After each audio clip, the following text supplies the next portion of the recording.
and welcome to this week's dark and seedy underbelly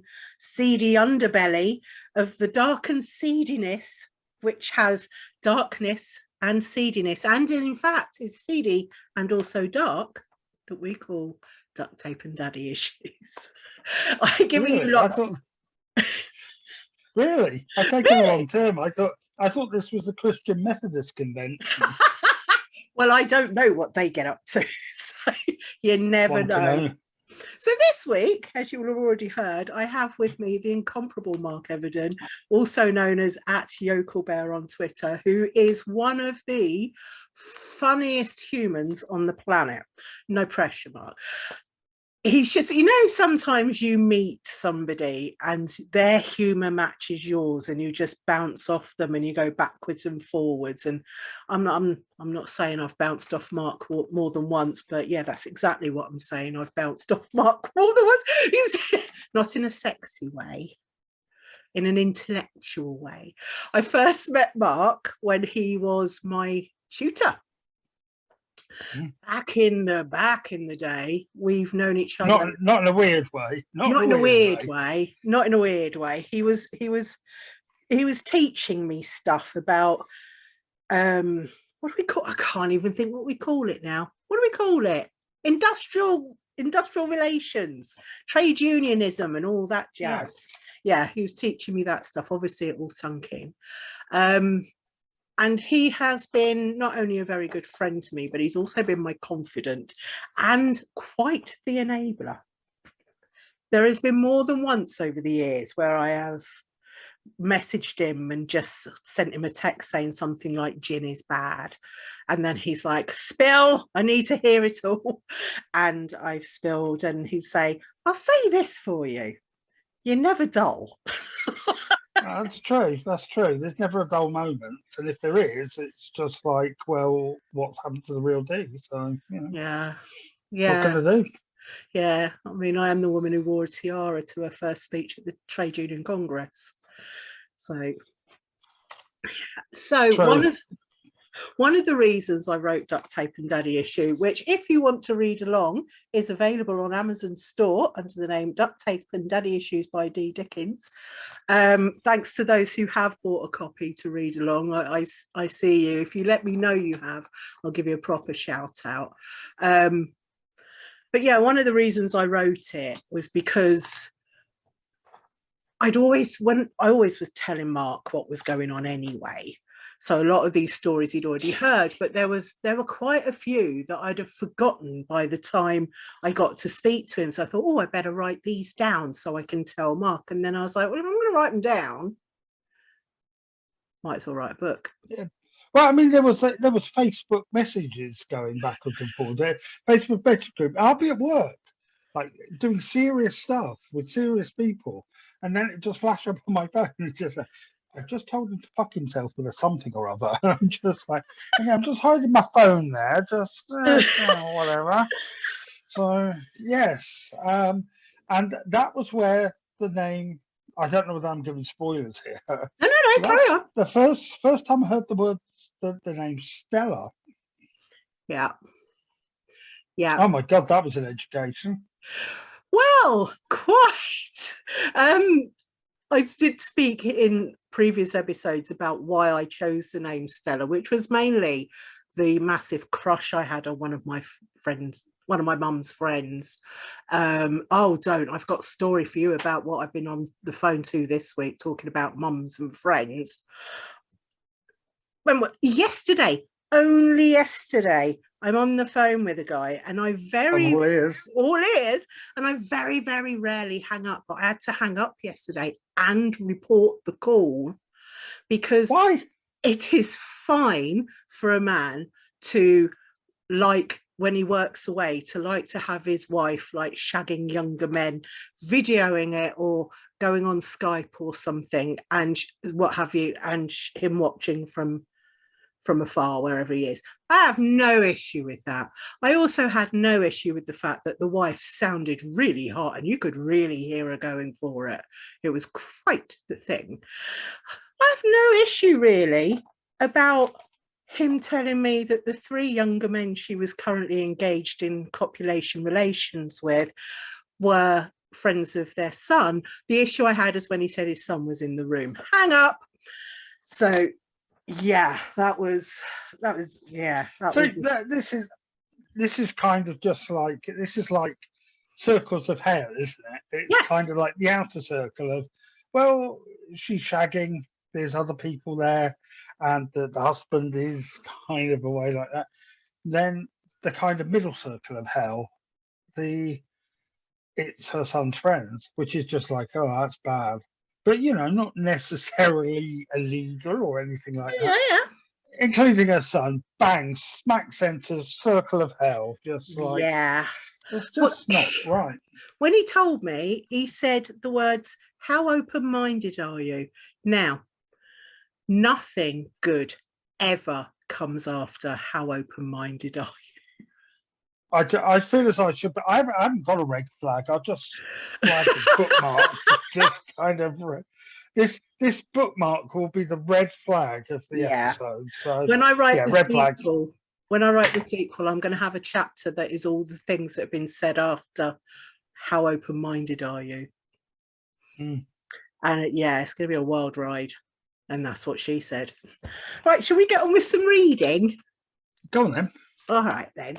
So last time we had the something dark side, which if you managed to listen to it, well done. I hope you looked after yourself. It was very, very dark, and I had to go and have cuddles and stuff after I read it, and I already knew what was happening.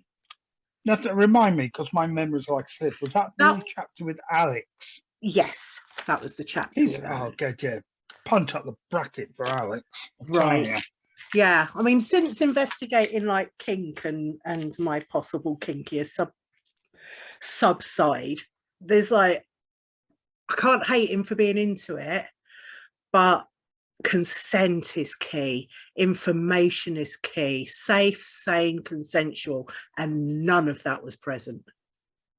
There's that line, isn't there? There's that line that you don't cross, and you can tell that what he's done is that he's gone to that line, and then with a big grin in his face, he's taken one step over it. Yeah, exactly. He knows. He definitely knows.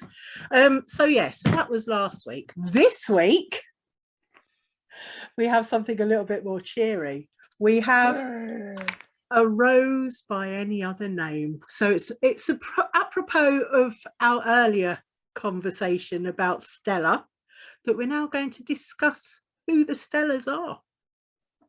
Brilliant. Now, I'm a bit of an interrupter. Are you happy for me to just chip in? Fine. Absolutely. That's my natural state. Well, I know I've known you long enough and well enough. It's fine. I have notes. Yay! Love a guest with notes. Right. So, A Rose by Any Other Name. There are, in fact, 3 Stellas: young Stella, dominatrix Stella, and Granny Stella. Young Stella. This reminded me of pagan mythology. Maiden, mother and crone. It's getting all Norse and whatever. But anyway, carry on. Fantastic. Young Stella is whatever age you want her to be, as long as that is 18 or over. Between 25 and 28 seems to be popular. Granny Stella is always 73. Oh, yes, eagle-eyed one. She started off at 72 in the introduction, but I had a birthday after I started writing the book, so the Stella's age with me. Dominatrix Stella is going to get a whole chapter on her own. So for now, we will concentrate on the younger and the older, which makes them sound like Pliny, doesn't it? It makes them sound like a father-son MP. Was it? Yeah, Pitt the Younger. Yeah. Stella stood up in Parliament and gave her maiden speech. So both in the 18th century. Well, this Stella, Aunt Stella, is probably the one who'd be more likely to cause havoc in there, because both Stellas were named after a great aunt who was a right character with a capital right and a capital character who never married or had children. Lesbian. What Great Aunt Stella did have was lots of lovers of various genders and a very good time. May we all be more Aunt Stella. Yeah, absolutely. Absolutely. Right up to the moment she was killed in a trapeze accident, drunk on vodka, having just shagged most of a circus acrobatic troupe at the age of 73. I'm just going to stop you here because actually, let me refer to my notes. Oh. I may be reading too much into this, but she died, trapeze accident, vodka, after shagging most of the trapeze act, which means that there was some of the trapeze act that she didn't shag. Yeah? Am I right? Mm-hmm. You've got asexual representation. They said no. They said no. Exactly. No thanks, Stella. In my head, the one she didn't shag was the one who was like, do you know what? I'm not really that interested in sex, but I'll make everybody a nice cup of tea. Oh God, it's me, isn't it? It's me. This is where I am. Right. I mean, the whole like accident, drunk on vodka, having just shagged most of an circus acrobatic troupe at the age of 73 is exactly the sort of conversation you and I will have. So, so possibly it was you. You didn't get your end away with Great Aunt Stella. Fair enough. I don't know whether to feel upset that I've missed out or extremely grateful that I missed out. I mean, you do make latter. a good cup of tea, so I think you fulfilled your role. I know my place. Oh, yeah. Young Stella idolised her as a child for many reasons. The stories, the rolling eyes that went with them, the tone of voice people used when talking about her, which made her sound like the wildest, most legendary woman in the world. To young Stella, she was Mata Hari and Amelia Earhart all rolled into one, exciting and otherworldly. Mostly, though, young Stella adored her great aunt because she always bought her the most inappropriate presents. At her 15th birthday party, she arrived half cut and brandishing a vibrator. So her Of course she did. Of course she did. Of course she did. She's bloody marvellous. So her namesake would never have to rely on anyone for pleasure and therefore wouldn't put up with a shit shag ever. Well, you shouldn't. No. Hold out for the best. That's what I say. Hold out for the best. Well, absolutely. I mean, I've said this before. If unicorns and fairy dust aren't flying out your ass, then tell them. Like, yeah. The words that when a man leans over, the words that he doesn't want to hear that probably should is get good. So, yeah. Yeah, this is very true. And also, but I think sometimes, I have some things to say about heterosexuality as the chapter progresses. But okay. I think the one thing that heterosexual men really need help with is feedback, accepting feedback. I think there should be genuine feedback of, well, thank you very much. I didn't come, but I have made some notes where you can improve and what you did well. I think the world would be a different place if there was a feedback from heterosexual men. If he has to ask, the answer is no, honey. Yeah, no. Yeah. A friend of mine who is coming on the podcast in like a few weeks, Emily, and she is a legend, and she is one of the women, even though she's like 15 years younger than me, she is one of the women who has brought me up like to be the woman I am. She was with a boyfriend who she'd been with for a while, and they were living together, and she was fed up with the mediocre sex, and so he said, well, then tell me how you want it, Em. Tell me what you want. So after about half an hour of no, not here, there, not there, there, left a bit, right a bit, up, down, no, right there. No, don't stop when I tell you it's good. Keep going, keep going. He says, for fuck's sake, Em, do you want to get a flip chart? To which she replies, well, do you think it would help? Well, I'm a teacher. I think a flip chart helps in all circumstances. So, but you know, it's just like, yeah, I think if you have to, I mean, the way that I imagine that is that essentially what the guy was doing, he was the grab hand at one of those grabby things on the pier. So left a bit, right a bit. Oh shit! Missed again. Put another quid in. Oh, there was a thread on Facebook, right, about what would you tell men, right? And some of the men in the thread were like, right, getting a notepad here. Some were going, as you can imagine. One of the main ones was, harder doesn't mean faster. And if we tell you that's good, that is not the time to change things up.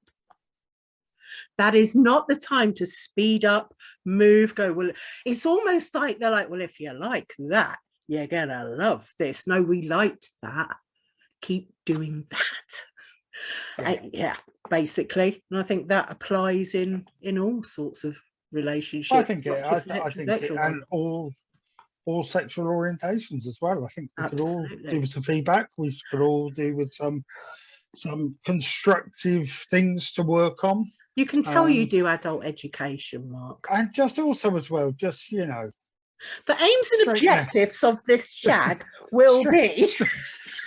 Straight men, just get good at the grabby hands. That's what you need to do. Practice. Get down the end of the pier, get a teddy bear. I like the idea of doing an icebreaker at the beginning and like, what are we expecting from this session today? The aims and objectives are, what we would have learned afterwards are, the outcomes are, and afterwards you do your feedback to see if you met all your outcomes. Well, what are you looking to get? I'll just go to you and say just your name, where you work, and what you're looking to get out of this session.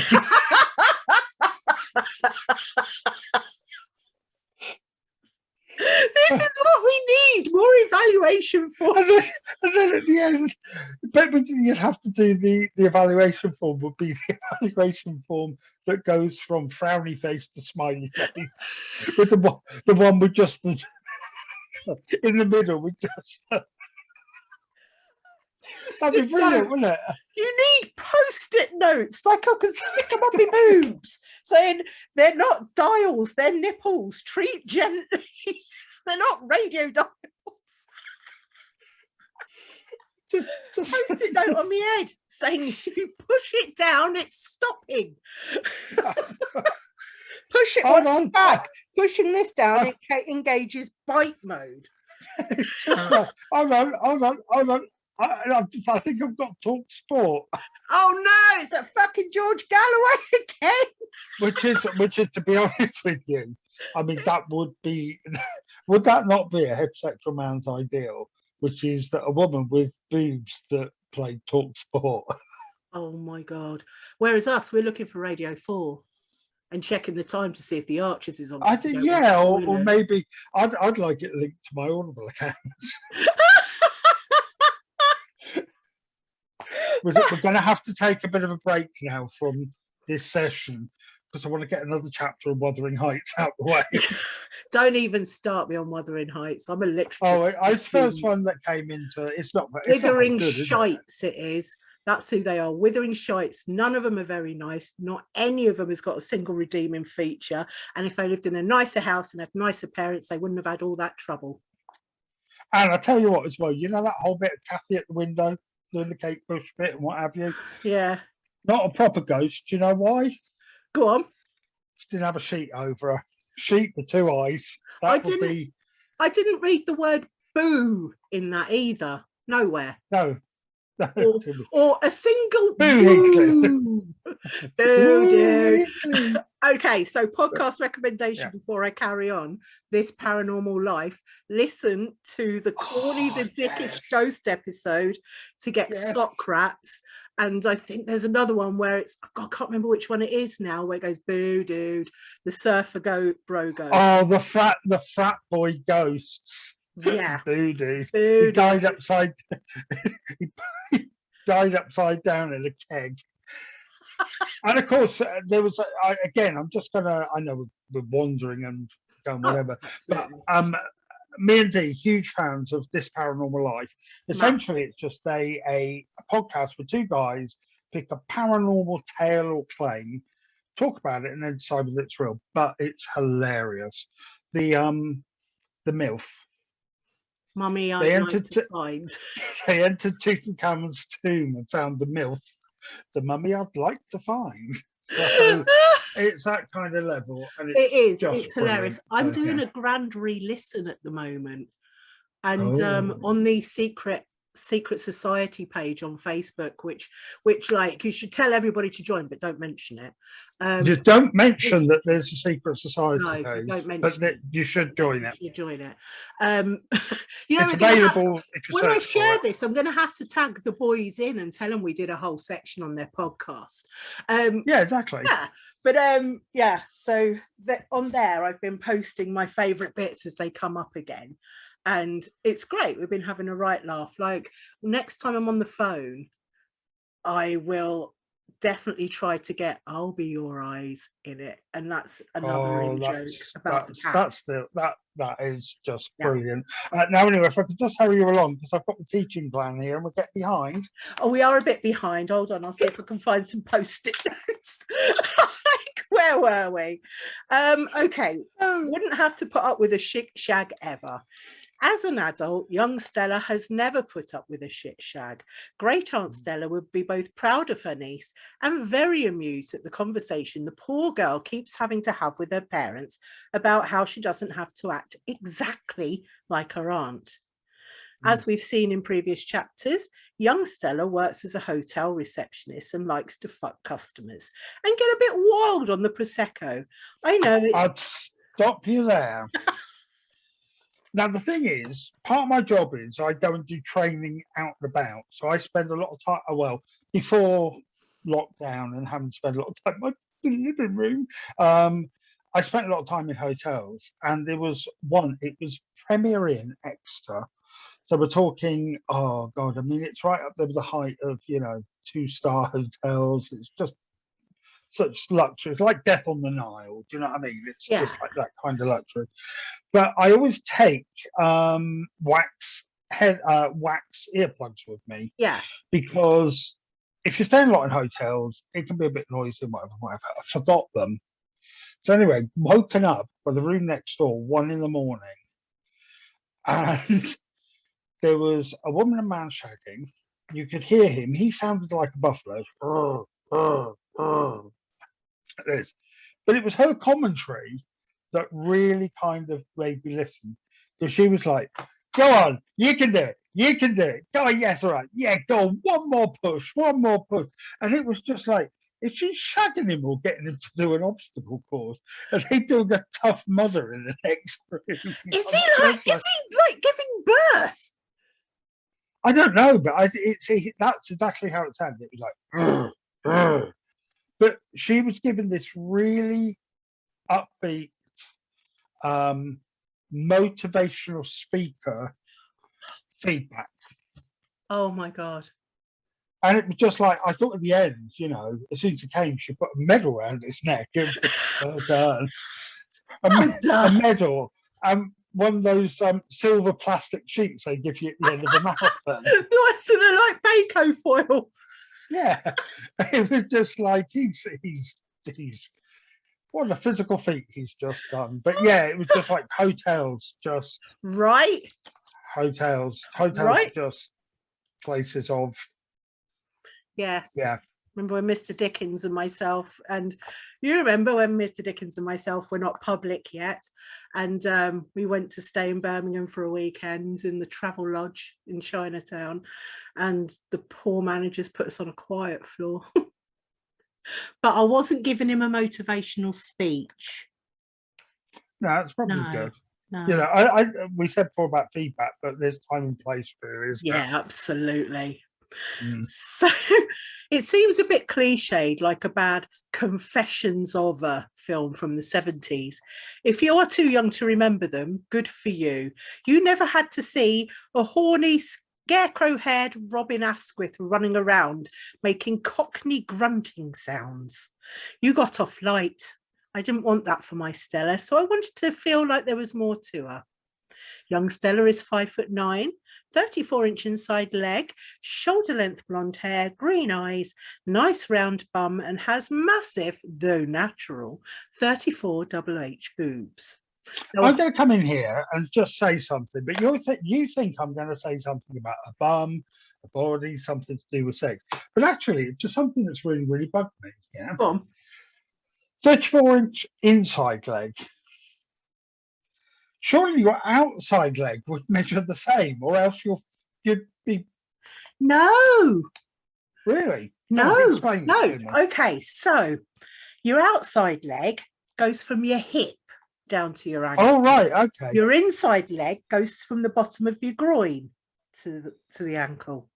So if the bottom of your groin is level with your hip, the problem isn't your legs. Yeah, basically. You probably need a your new pelvis. Your groin's too high. Yes. So well, that's right. It's always, thank you, because that's always bugged me. Of You're kind welcome. of just like, well, your legs are just the same length all the way around, but obviously it's where you start, isn't it? So yeah. Okay, I'm gonna tick that off of my list of tick done. Right, so young Stella loves to suck cock and be fucked in the arse. Who doesn't? I mean, really. She likes multiple partners at the same time and has no intention of settling down. She is having far too much fun. I'm very fond of young Stella, and I'm looking forward to finding out what adventures she gets up to. She loves to spin a tale and spends hours telling callers about her antics, challenging them to think less of her for being in control. If young Stella were alive in the 40s and 50s, she would have been known as a game girl. Come to think, and possibly my great aunt Violet. She probably would have been anyway. That's another story. Oh my God, my family might see this. Nothing to do. No. So, come to think of it, those words were uttered often about great aunt Stella. That and lock up your wives, lads, Stella's back in town and she looks bored. And with good reason. Stella liked a challenge and bored lonely housewives were her target demographic. Young Stella is much the same. Good on her. Yeah, absolutely. I mean, I want to stop here and say that I think one thing that's really, really important is positive women role models through history. So if we go back to 1930s or whatever, we go back in history, we've got all those women, the suffragettes and everybody else. And I think you also need somebody who likes to suck cock and take it up the ass as kind of just like in that pantheon of history. This book and by extension, this podcast is nothing if not sex positive and feminist. So, Granny Stella. I mean, could you imagine this podcast if it wasn't sex positive? it would just be you going, I can't believe I've written this film. I would be me just going, let's just suck cock and take it up the arse. Ew.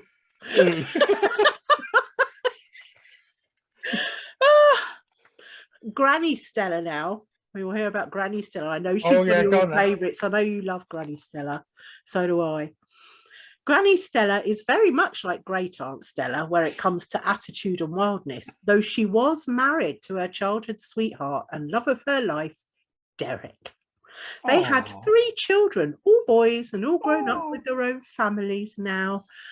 Granny Stella loves all 6 of her grandchildren, but after spending 42 years working in tax, she is enjoying having even more fun than she did when her Derek was alive. And Lord knows she and her Derek had a lot of fun. Yeah, I can imagine. Granny Stella, as we have seen, works part-time in a cafe and likes to fuck the waiters. What you didn't know was that Derek used to bring a friend home from the pub sometimes for a threesome, and she loved it. She smiles indulgently at the youngsters who think they invented anal, and rimming is something she always did. Granny Stella loves the taste of a man's arsehole. She fucked women while Derek worked away because they didn't consider that cheating. And on one memorable wedding anniversary, she brought one home for them both. It was easier than finding something made of tin. I just really hope that, you know, at her funeral, there will be someone there, the celebrant or the vicar, going, and she loved the taste of an asshole. Ashes to ashes. Oh, I want it on a headstone. I want it on a headstone. Here lies Stella, wife, mother, grandmother, loves the taste of a man's arsehole. That's how you know you've made it. That's how you know you've given back to the world. Derek passed away, sadly, 5 years ago after a short illness. Oh, no. Yeah, Derek. What can I say? R.I.P. Yeah, she wore him out. One of the last things he said to Granny Stella was that she should keep living and enjoying life. Though she was devastated to lose the love of her life, she has followed his advice as an homage to the man he was and the couple they were.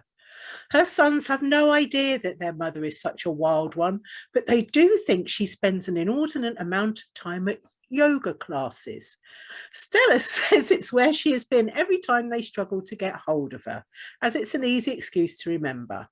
It is more likely she's been dogging with her friend Julia or having a gangbang with 4 or 5 younger men. She likes my mum has started saying that she's going to yoga classes recently. So if you could speak this next bit really, really fast so we can get this over with, please. Because I don't want to think about that. I don't want to think about that. Please tell me that my mother's actually at yoga classes and your not on a mum lay-by somewhere. I have heard so much about your mum. Oh, she's a bit of a handful, isn't she? She really is. I don't know, is she or isn't she at yoga? For your sake, let's say she's at yoga. Oh, thank God for that. A therapist is so expensive these days. She likes them young, does our Stella. It's the only way that you make my mum. And she likes them young, does Mark's mother. Oh God, no! Oh, don't. That woman's damaged you enough. Why is it so important to me that the 2 Stellas have a backstory? Well, though they are similar looking to me and in a lot of ways have similar sexual appetites, they're not me. I have to have that division between us so that I can do the job. The callers don't speak to me. They speak to a version of Stella. They cannot have me. They cannot fuck me. I will not be sucking their cocks.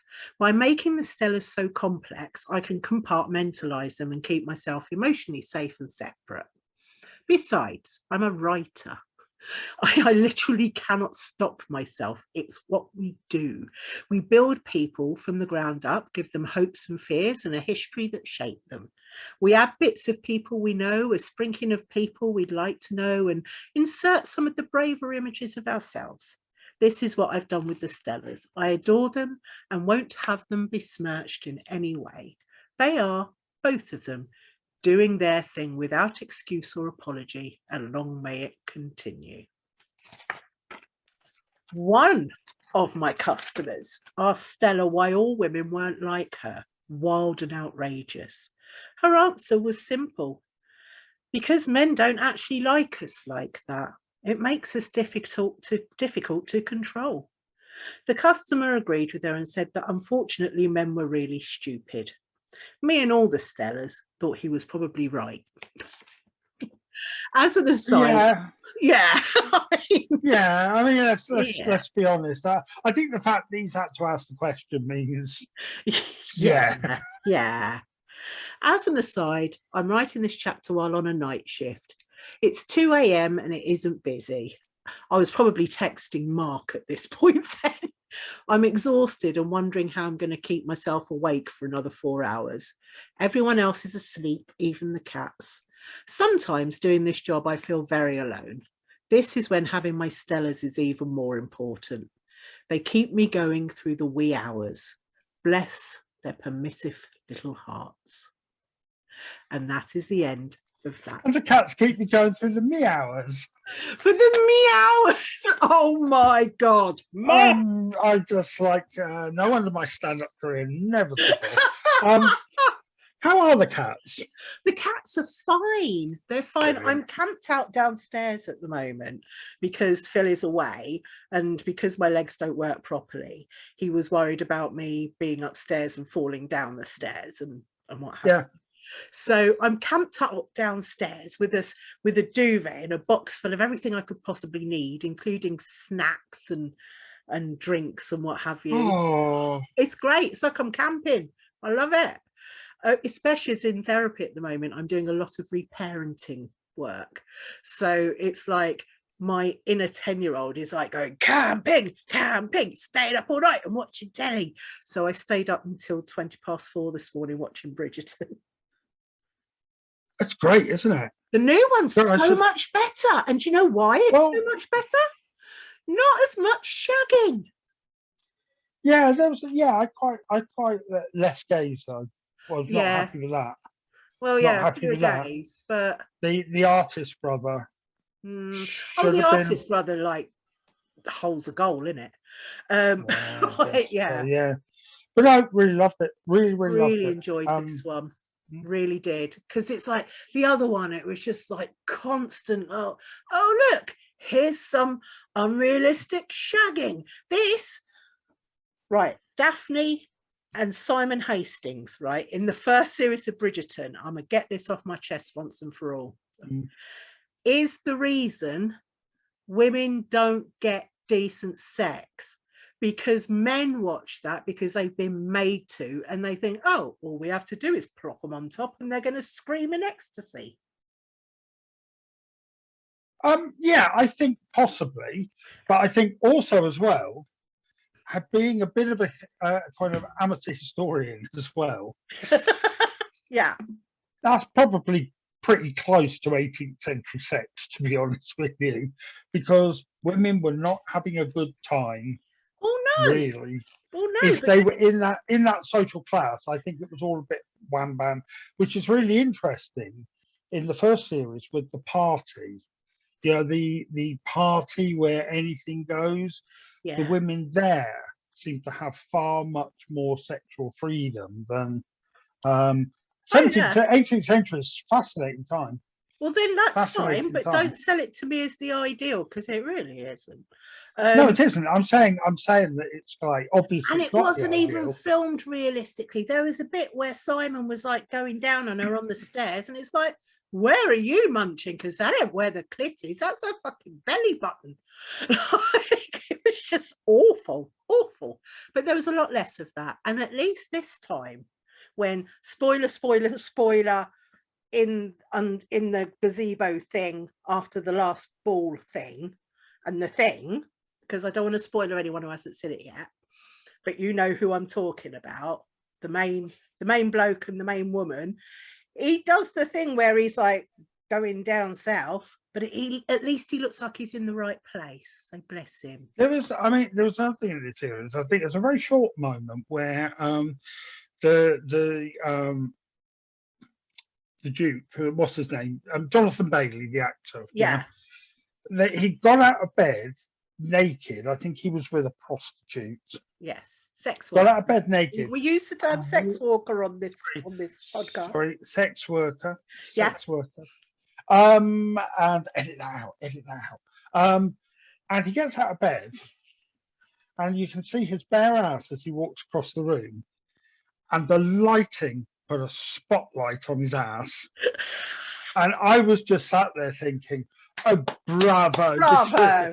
Bravo. It was Bravo. quite a pert and roundly lovely arse. BAFTA for the lighting.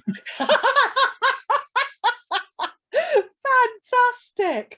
Right, well, for those of you who don't know, Mark is doing another episode with me next week. Yeah. So what I'm going to do, because we're going to cheat and record them both one by one. I don't need to change my clothes then? And no, you don't have to change. One thing I was going to say is just that obviously because, I mean, I'm not going to say where I work or whatever. Yeah.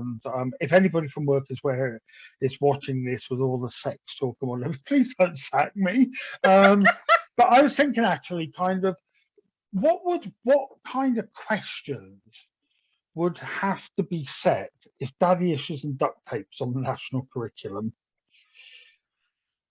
And I came up with one, which is by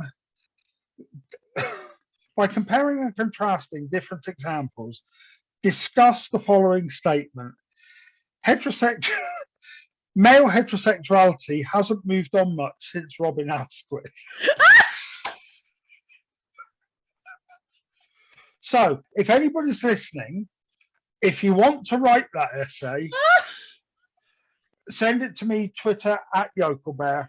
Honestly, I'll be putting your Twitter handle and everything in the show. I will mark it and I will send it back to you. So I need to read that. I do. Yeah. I do. It's Do you know? A friend of mine had a theory about the Carry On films as well. About why they and I like how we're both getting closer to the I know. A friend, I can't remember who it was. No, it was an ex of mine called Ollie. Right. Who was the most fabulously odd person that I've ever known. We split up because he got up one morning and decided to be straight. Oh, yes, you've told me about him. Surprise! Surprise! Anyway, but he had this idea that the Carry On films were so popular because you never saw a pair of tits. It was always hinted at. You thought you were going to, but you didn't. Where the Carry On films went downhill was after Carry On camping. And that's because for about an eighth of a second, you can see Barbara Windsor's boobs. Yep. Yeah. And so basically, the mainly male audience that were watching, were watching this at cinema or whatever, went, finally, we've got to see what we've come for. Never need to see another one again. Wow. It's a shit theory, but it's always really amused me. Just on the basis that could you chart the rise and fall of the British film industry based on Barbara Windsor's tits? This is another essay that needs to be written. I need to read this as an academic paper. Do you know what? I'm going to look on Google Scholar later because I'm sure it probably exists. Did you know you can do an Open University course on Dolly Parton? No, you're kidding. No, you can.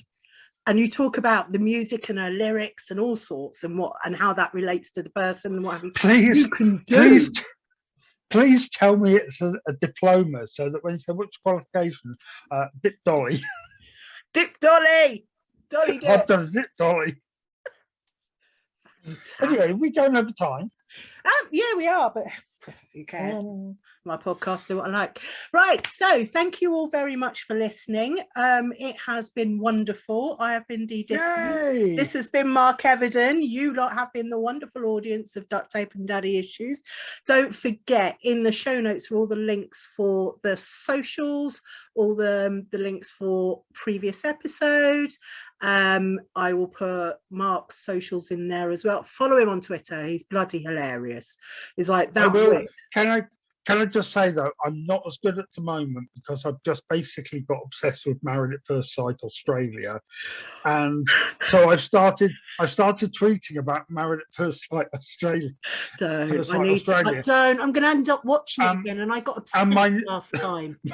My number of followers has gone like lemmings off a cliff. Well, we should rectify that, the Duct Tape and Daddy issue. Okay. We should try and rectify that. Because don't.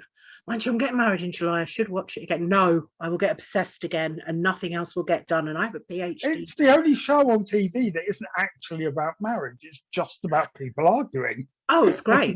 It's great. Yeah. Half of my Instagram feed is contestants from previous seasons. So quite great. Right. So on that note, I will love you and leave you, and we will speak to you next week. Which is actually going to be in a minute.